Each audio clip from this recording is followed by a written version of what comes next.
I don't have any. I think the league made a decision. I saw what happened after the game. I didn't even know what happened. I'll tell you how clueless I am. The coaches told me about it because I was so focused on the game. And I just heard about the decision, and that's that. You know what I mean? I'm focused on us playing better, making the adjustments that we need to make, being better in certain things that we need to be better in. And that's my mindset. I don't want to give energy and time to something that I can't control. So I'm good with it. Curious, just when just looking at this on the camera, it's just been a problem trying to slow that down. And it's almost like when you've seen the last game, what things you feel like you guys gave him that you just can't give him? There are times when we got off his body, you know, he had slow release threes. It was just like he was in the gym by himself. But I thought other than that, he made tough shots against really good defense. DA and Jock made him work. Somebody's open. Last time I checked, he's a really good player, you know, so it's not like it was somebody who couldn't play that was dropping those kinds of numbers. I don't know of a team that stopped him, you know, so we're just trying to do our best to make sure that when we have a chance to make it tough on him, when he does miss, we got to get the rebound, you know, that kind of thing. We talk a lot about what we can do to make it tougher on him, and he's just a really good player. There's that adage about role players playing better. I know that word has kind of a negative connotation to it, but what have you seen from some of the bench guys that hopefully can carry over on the road now? I mean, the ability to compete on defense, that travels. Rebounding travels. And so I think if we can defend and rebound, we can get out and run and play the way we play. You know, maybe it's somebody else tomorrow that steps up. Hopefully it's 2 or 3 guys from the bench that step up and have big shooting nights and low turnover nights, that kind of thing. But the bench is so important in the playoffs. And it doesn't necessarily mean scoring, even though the scoring is huge for us. I thought Jock set the tone in Game 3, just running the floor, and that generated a ton of offense for us in transition. And so I think there's different ways to contribute when you're a bench guy. Scoring is great, and we need it. But you can rebound, you can defend, you can run the floor. Intangibles that are in that conversation as well. So we're hopeful to get all of it playing against a really good team. Monty, when you saw back all the .5 positions you guys were able to generate last night, how much of that was because of the diving and the screening from the centers and Josh as well? I think it's been key for us.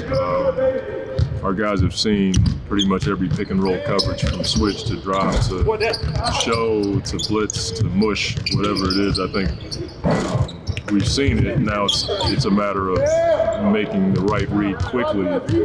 And our bigs have been really good about putting pressure on the rim, and it allows for a little bit of space so we can play in .5 in an open vacuum, if you will. So we got to keep that up. And we want to play in .5 no matter what. Even if it wasn't a pick and roll coverage, when you get the ball, shoot it, pass it, drive it, that's our DNA. You've seen Book play in .5 this whole time you've been here, but with Kevin, it just seems like it's so much easier for him to get in those spots. What's it been like for you as a coach to see about him kind of be able to attack a closeout? Yeah, I mean, I enjoy it just because Kevin's going to make the right plays. He doesn't just play in .5 to jack up the shot. He'll play in .5 to pass it to the weak side or hit DA in the pocket. Those guys have such control and command of the ball, and they have great balance and good footwork, and I think that allows for them to be efficient in .5. Coach, just looking at Chris, I know we just see seconds. At least it looks like the movement is better. How are you feeling about the progress? Nah, I haven't talked to the medical guys one time. I get the reports, but I haven't talked to them about it. He's just getting his shots up and more than likely just seeing where he is. But I haven't gotten one official report on Chris, so nothing has changed for me. And then the only follow I have was, what things have you gained from 3 and 4 that you feel like you could carry that over and help in game 5? Devin talked about pace. He feel like you guys are playing faster. I think you gain stuff from every game. Like I can still glean from games 1 and 2 over the course of the playoffs. Whether you win or you lose, you learn from every game. And I think that's something that I've learned as I've grown a little bit as a coach, is to try to learn from every situation. And so I'm not going to say what I've learned, but from every game we played in this series, you learn a lot more about the team you're playing and your team. When it comes to playing the same team, fifth game coming up, is it as simple as just execution and just trying to hammer down those executions when it comes to the fifth and sixth home?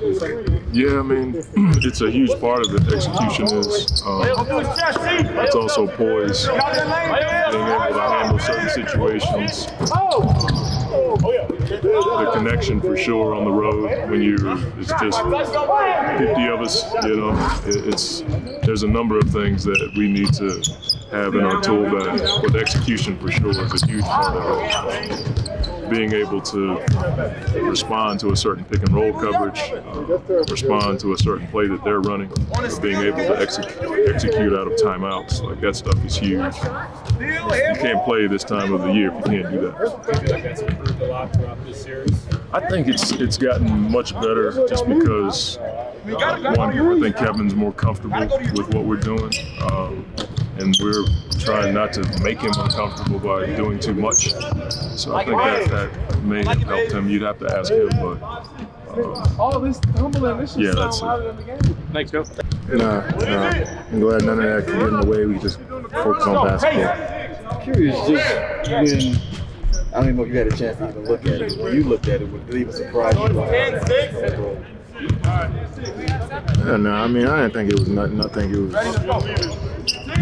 shit happens in a basketball game. Everybody's emotional at that point. But with so much shit that's been going on around the league with that stuff, suspensions, and you know, I knew it was going to be a story, but I'm glad we can move past it. Just a quick follow. I know you said the shots have been ridiculous, but are there things that you're just like, you know, we just can't give him that? We know he's going to make some wild-looking shots, but we can't give him that. Yeah, it's just easy transition layups, drives off of, just like easy post position stuff like that. Just make everything tough. I mean, he's going to make tough shots. He's going to get to his spots, but just make everything tough. You know, players like that, you got to live with some of those tough shots they make, and don't just get discouraged and come back with an even better effort next possession. So just keep playing hard.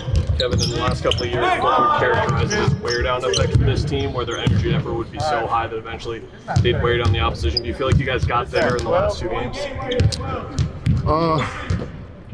Yeah, I'm not even focused on like how the other team reacts to that. You know, it's more so like, can we sustain this energy and this output every possession, and how important is each possession for us? And you know, so I think that's what we've been harping on the last few games. Is regardless of what goes on, have a next possession mentality, next man up mentality. And just play extremely hard every time down for the whole 24, and we can live with those results. So the team that does that the most usually had the best chance to win.